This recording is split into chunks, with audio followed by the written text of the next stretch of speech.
The Ardennes forest in December 1944 was a world of muted grays and crushing cold. The heavy, unforgiving snow muffled the landscape but could not contain the relentless sound of war.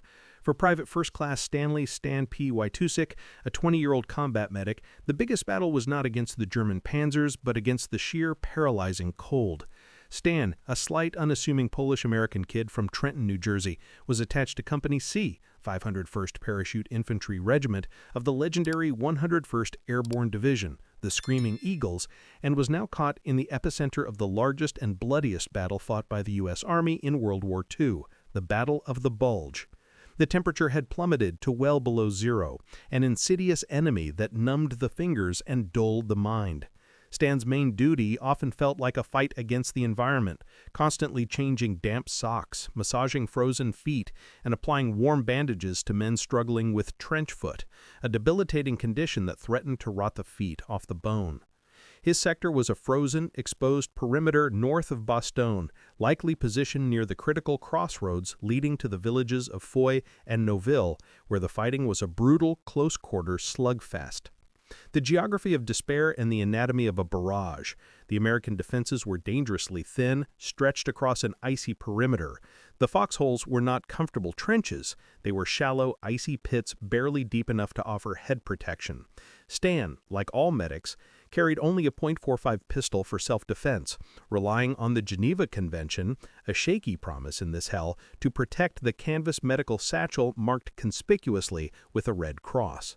The day that would define Stan's experience, the third day of the intense German siege, began not with bullets, but with a terrifying rising shriek. The German heavy artillery, including the notorious Nebelwerfer rocket launcher, the Screaming Mimi, zeroed in on a forward position held by a platoon-sized element. The 6-round salvo of rockets tore through the dense pine woods, known locally as the Sawmill Pocket, or an exposed flank near the Bois Jacques. The barrage was not just sound. It was a physical force. It hammered the chest, caused the earth to shudder, and sent shrapnel ripping through the trees, splintering wood into deadly projectiles. When the shelling momentarily lifted, a terrifying, unnatural quiet descended, the brief, ominous silence that meant the German infantry attack was imminent. Then the radio crackled with a raw, panicked urgency. "Medic! Medic on the double! Platoon hit hard! We've got a dozen down!" Stan Wojtusik, clutching his precious satchel filled with scarce morphine syrettes, sulfa powder, and field dressings, knew the path was a clear line of sight for any German forward observers. The distance was perhaps 150 yards of open, snow-covered ground, a gauntlet swept by tracer rounds and the ominous thump-thump of the German MG-42 machine gun nicknamed Hitler's Bawsaw. Running meant almost certain death. Yet there was no hesitation. Stan's mind, drilled by weeks of fear and chaos, performed an instantaneous, non-emotional calculation. The core principle of his service, aid and comfort to the wounded regardless of circumstances, took over.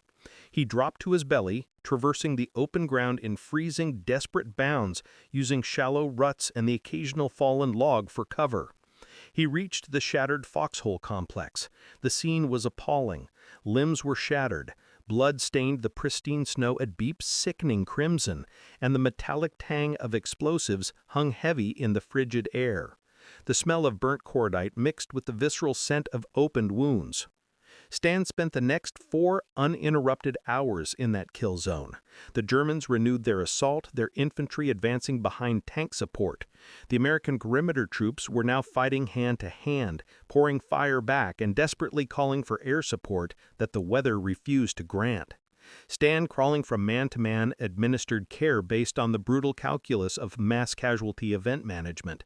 Prioritize who could be saved even if it meant momentarily bypassing a man in agony. 1. PFC Miller, massive hemorrhage. The femoral artery had been nicked. Stan worked with frenetic speed, tearing open a double-wrapped field dressing and applying the last of his sulfanilamide powder, a vital early antibiotic.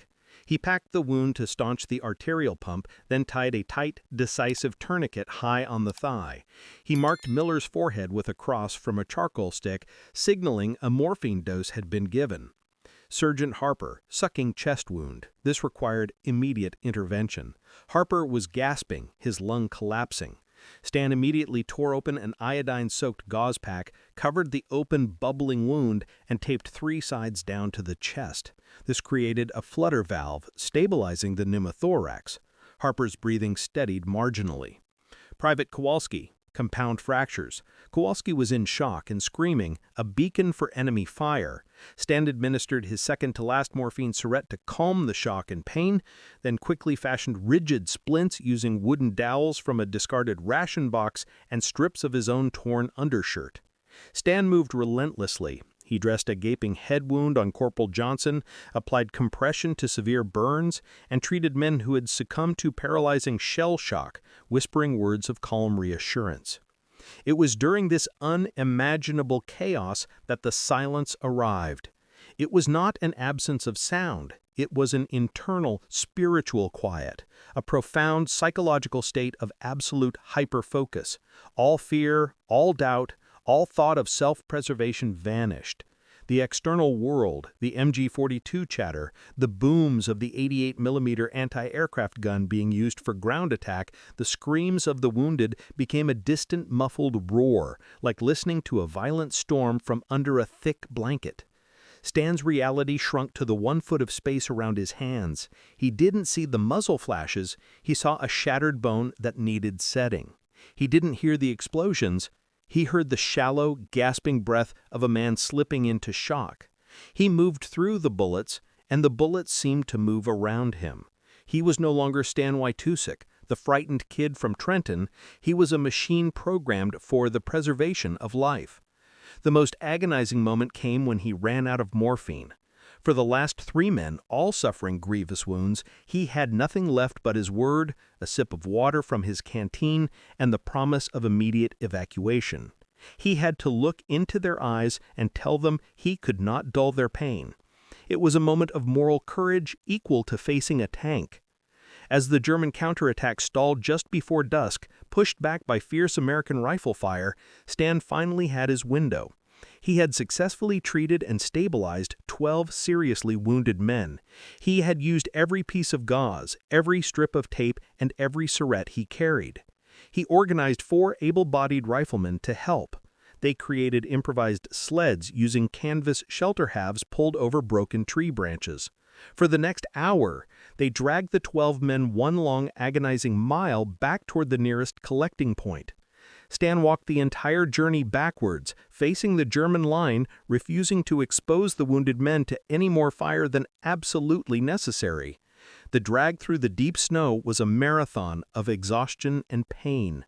Each pull felt like lifting 100 pounds. Stan moved ceaselessly between the sleds, checking bandages, administering sips of water, and desperately keeping the men conscious. When they finally reached the field aid station, a frozen cellar in a bombed-out farmhouse, the sight of the chief surgeon, his hands raw from nonstop work, was confirmation of Stan's success. The surgeon personally recorded the condition of the 12 men Stan had stabilized. All 12 survived the immediate ordeal, a near impossible feat considering the severity of their wounds, the 0-degree temperatures, and the sustained enemy fire. Stan Wojtusik finally collapsed against the icy stone wall of the farmhouse. The external noise of the battle, the distant shelling, the shouts, the return fire, slowly rushed into his awareness. The fear, previously suspended, washed over him, leaving him shaking violently. The tears of sheer relief and exhaustion instantly froze on his cheeks. When his commanding officer asked him how he had managed to walk around in a place where men were being cut down every second, Stan, shivering uncontrollably but with a clear, steady gaze, could only say, "Sir, I wasn't walking, I was just doing what needed doing. I didn't hear a thing." Stan Wojtusik's profound, quiet heroism was a testament to the selfless courage of the medics of the 101st Airborne Division. His actions earned him the Silver Star for conspicuous gallantry and intrepidity, but more importantly, he earned a permanent place in the legend of the battered bastards of Bastogne. He proved that the most powerful force on the battlefield is the unwavering human spirit dedicated to preserving life.